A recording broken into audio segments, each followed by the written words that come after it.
This video might be one of the most important videos that I've ever done. What we are seeing and what I experienced here in DC and the aftermath and the discussions that are being had about the insurrection, the Capitol riots, this is terrifying stuff. I have never seen such a mass brainwashing take place with so little fact.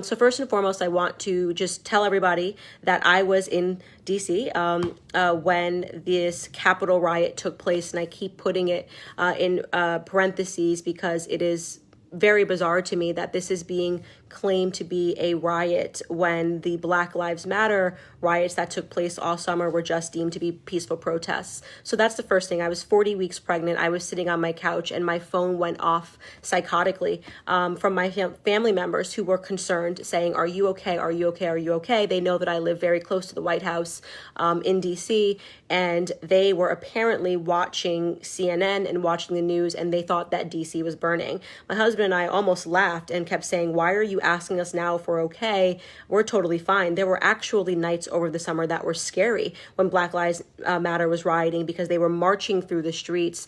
They were breaking cars, standing on cars, stomping on cars, breaking in to restaurants, looting, robbing, and they were going after people that had nothing to do with anything, just going after regular citizens and people that live here in DC. They were going after federal property. They notoriously built down burned an entire church to the ground in DC. They were trying to pull down statues. You will recall Black Lives Matter accomplished billions of dollars in damage all across America during the summers, and it was the word riots were never used. They were simply called Black Lives Matter, mostly peaceful protests. So I was a bit alarmed just because I knew it was quiet outside. I didn't hear helicopters hovering low, which we heard as they were trying to disperse the Black Lives Matter crowds. DC gets a lot of action. Brett Kavanaugh protests. They stormed the Capitol building. They were going into offices of senators, yelling at them in the hallways. None of these things were called riots. So I was first and foremost just confused. And then obviously, afterwards, it seemed that suddenly the rhetoric had gotten to a place that was insane. AOC has started saying that she survived murder, that Ted Cruz almost murdered her, which means that she was an almost murder victim. We later learned that she wasn't even in the Capitol building that was broken into, and that she was actually evacuated from her office, an entirely different building, and it was actually as a precaution and before anybody ever entered the Capitol building. So almost murdered is pretty intense. I also saw the hashtag trending on Twitter of never forget January 6th. Using the term never forget is intentional. It derives emotion for a lot of people. It's what we say when we talk about 9/11, never forget 9/11. Thousands of Americans were killed on 9/11. It was a horrible terrorist act and something that we should definitely never forget. Never forget also for a lot of people derives memories of the Holocaust, obviously, something that we should never forget. Millions of people were executed in camps during World War II, and it's something that we have entire museums dedicated to talk about the horrific tragedies and the things that happened. So why would the hashtag never forget be used to describe people entering a federal building illegally, which was done? Nobody is denying that people illegally entered. We saw the glass was smashed. We saw some clips where they were let in, it seemed, and they were walking in, but definitely other clips in which they were not. So that aspect is not being denied. But why try to derive such a serious imagery to people's heads? Tucker Carlson brought to attention the fact that CNN, in a really extreme manner, compared what happened on January 6th to the Rwandan genocide. Just to put that into perspective, 1 million plus Tutsis were killed during the Rwandan genocide, and they were killed in horrific means, burned alive, entire cities, people slaughtered in the streets with machetes. 1 million plus people were killed. And they are now saying that what happened on January 6th was akin to the Rwandan genocide. That should offend you, just from a stance of, if you have a brain cell. What those people lived through in Rwanda was incredibly real. 70% of the Tutsi population in Rwanda was taken out. And they're saying that January 6th was like this. If you ask the average person who does not think critically and just accepts what the media tells them to, and who is buying into this rhetoric that something big happened on January 6th, they will say people were killed. And that is accurate. People were killed. People died during January 6th. People died. That is 100% accurate. What they cannot tell you beyond that is how did they die. The most important thing to know is that everybody that died was a Trump supporter. So you are being told this was an armed insurrection and that they were trying to kill people. And yet the only people that died were Trump supporters. Also important is, how did these people die? One died of a stroke. One died of a heart attack. We actually know, obviously, Ashley Bobbitt, I think, was probably the most famed name. That was the Trump supporter who was shot as she was trying to enter through broken glass. You may have seen that clip. She was shot by a police officer. So the idea that these people came to the Capitol armed is completely dishonest, because DC is not, you can't just carry weaponry in DC. We are not a conceal and carry district. District of Columbia is you just can't have weapons on you. Even people, former police officers that come in here, they're just not allowed to carry weapons in DC. So this idea these people were armed, the first question you should be asking is, with what? Tucker Carlson also did an analysis of tracing where the idea of an armed insurrection came from. And it was from, you may have heard, a police officer died. He was one of the 5 people that died that day. You should be asking yourself how that police officer died. Initially, the New York Times reported that he was beat to death with a fire extinguisher. What people don't know is that was fully debunked. That entire storyline is a lie. There was no police officer that was beat to death by unarmed insurrectionists with a fire extinguisher. There was no evidence to support that claim. In fact, after the riot, he went to his office and texted his brother and said that he was pepper sprayed twice, and 24 hours after he died. So that's another story that leads to a dead end. It's completely untrue. There was no police officer that was beaten by any Trump supporters or any people that were at the Capitol that day with a fire extinguisher. So, and allegedly, by the way, that police officer who did die, being the 5th person, died from a stroke. Now, that can't be confirmed. That was told by the police chief, or one of the people at the police station had said that he died of a stroke, but he was subsequently cremated and no autopsy was performed. So all of this to say that every single person that died was a Trump supporter. And yet right now you have Democrats going around saying that they were almost murdered. The people were not armed, unless you're assuming that having a Trump flag and wearing a MAGA hat is a form of being armed. There's no people that have been accused of having weapons. But here's the most significant part where you could say, okay, if you're going to use the word a terrorist, then I think it's fair to say that it was an act of terrorism, that we know that pipe bombs were inserted, and the media ran with this. There were bombs that were planted at the RNC and the DNC headquarters.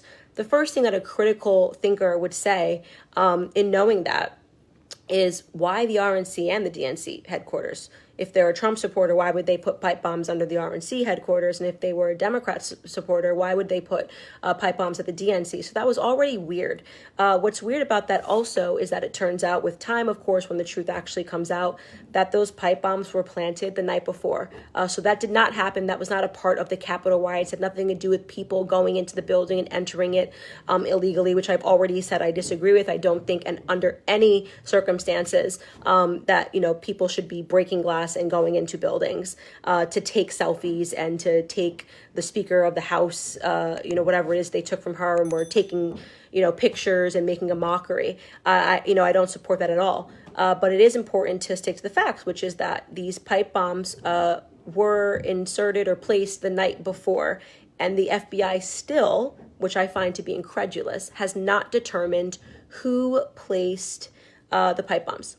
So that could be a Democrat. that placed them. That could be Republican that placed them. I find it unbelievable that a couple of blocks from the White House where the president lives, they have still not determined who placed those pipe bombs. In fact, I think, and I'm speculating here, it's an opinion that they do know who placed those pipe bombs, and they're withholding information from the public and allowing the media to run away with it and allowing people to believe that it was Trump supporters, and it just factually speaking was not. That is an unknown. Very little is known about what actually happened this day. But we are being told that it was a Rwandan genocide where millions of people died. This is really scary stuff. And what's scary is that so many people fell into this delusion. People were reporting people that they live with, their neighbors, their brothers, their sisters, people that they went to school with, and saying they were in the Capitol that day, report them, something should happen to them, these people should be arrested. And so you're sort of allowing this poisonous thing to happen where you're having people turn on each other absent any facts. If you are going to say that these insurrectionists for breaking glass, they're deemed insurrectionists, they're deemed traitors, they're deemed treasonous, and at the same time say that when we went through this for 6 weeks long during the summer because of George Floyd riots and protests and the breaking of glass and the looting and the rioting that took place, we just deserved it because we're just a horrible country and everyone's so racist that when one black man dies of what has just now been confirmed as a drug overdose in Minnesota, and a police officer goes to the extremes to stand on his neck, that means that we are all guilty and we all must suffer the consequences. And, federal property is allowed to be pulled down, churches are allowed to be burned, and none of that is considered rioting or insurrectionist. But some idiots break glass and go into a Capitol building. No politician gets hurt. No building is burned down. And this is the big deal. An important historical lesson here, and I think what everyone should take the time to look up is the Reichstag fire, the notorious Reichstag fire that took place in Germany, in Berlin. And it was at a time when the Nazis were against the communists and trying to seize power in America. And, it has been still quite nebulous on the details of who actually started the fire in Parliament.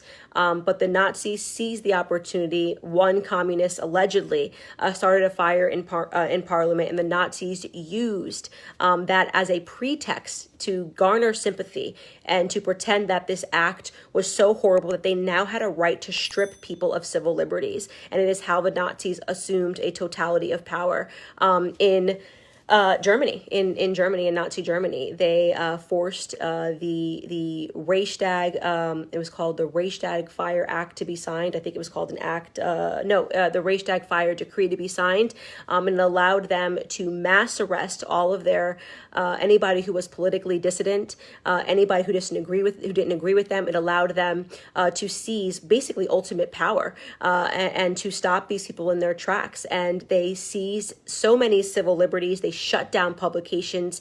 They shut down speech. They started censorship. And this is exactly almost textbook what the Democrats are doing right now, except there was no fire. There was no fire that happened. And yet they are accusing essentially 80 million Americans of being political terrorists. They are shutting down shows. They are saying they wiped the Parlay app, entirely. They are now saying, in collaboration with the tech companies, that nobody is allowed to question the results of this election because it led to this horrific event where only Trump supporters died. That makes no sense, right? And so they are censoring accounts, thousands of accounts that they're saying are guilty on Twitter for this insurrection. They've censored a sitting president. And one of the most notable things is that they keep showing this clip of Trump saying, march to the Capitol, and they stop the clip short because they don't want you to hear the end of the sentence where he says peacefully and patriotically. So they're outright lying about what the president said so that they can censor him and 80 million voting Americans who supported the president in this election. They've canceled accounts. They've shut down publications from being able to have a voice. Parlay, which was the social media app that conservatives were conversing on because Twitter had started this mass censorship. Apple and Google kicked them out of the store and used some absurd thing like, well, you're guilty of the insurrection, even though Trump wasn't even on Parlay. So Trump is is guilty, but Parlay is guilty, but 80 million Americans are guilty. And what they're really doing is they're seizing civil liberties. They're taking away our right to free speech. It's why when I make these videos, I tell you, hit the share button, because we know that this video could be wiped tomorrow because there is mass censorship going on in America. The truth is not allowed to be told. We saw this all during the election cycle when they basically said if it goes against the narrative that we've agreed upon, we will take it and we will do away with it. And it's a scary time to be in this country when there are so many people, even though I believe more people know the truth, there are more people that don't. I do these videos because people around the world need to understand what's happening in America. We essentially have the tech in collaboration with the mainstream media, and they are shutting down speech, censoring, lying, smearing, and libeling regular Americans. We had Bank of America begin going through the charges, talk about seizing civil liberties of its clients to see if they were around the Capitol on January 6th. To do what with that information? Nobody knows, right? We are having conversations now where they're saying that any books that are written by conservatives need to be wiped. Josh Hawley accusing Ted Cruz of murder for calling attention to serious anomalies that happened during the election time in terms of having the rules changed. He had a very practical, sober analysis of what was happening under Pennsylvania law that any person should be able to have a dialogue of. They're now saying you're not allowed to even say that. Here's my question, and I'll wrap it up with this.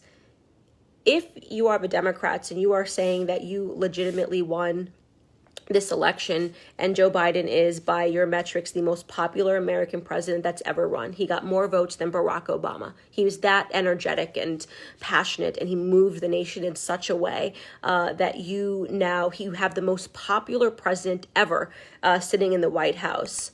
Why do you have to censor and silence 80 million Americans? Why would you have to do that if you were that popular?